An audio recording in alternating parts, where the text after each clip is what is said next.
Welcome to the book of love, chapter 8 verse 1. Na ikakuwa God alichill 7th day, akaweka mbogi aside, akaamua kusculpture masterpiece bila haraka, na hapo ndo akakuunda wewe mrembo wa rehema.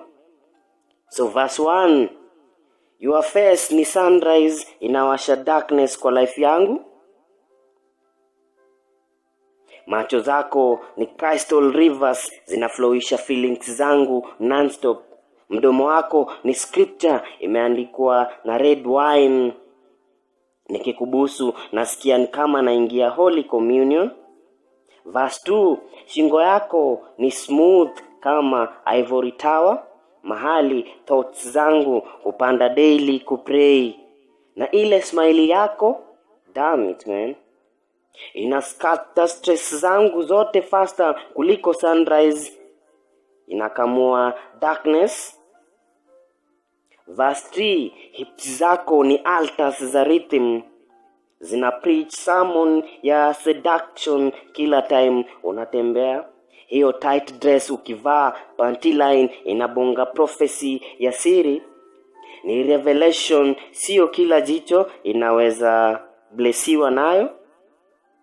Verse 4, thighs zako ni pillars za temple, soft but firm, holy but sinful kwa imagination yangu. Ni kama God alimaliza creation akakuangalia thighs zako akasema, hii ndiyo final miracle, let there be desire. Verse 5, kila step yako ni scripture ina move, kiuno kiki swing ni psalms ya worship ina run live. Na figa yako mami ni gospel yenye hata mapreacher wa crusade hawezi kudeny. Verse 6, verily nakwambia ukivaa hiyo tight dress dunia ina pause.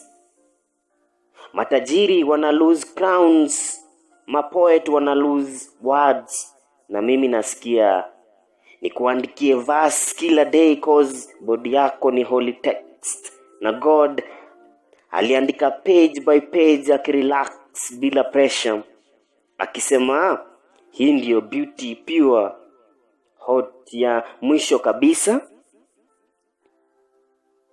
Na hivyo ndo vile ulikuwa created madam. It's me, Omi Zaib the poet.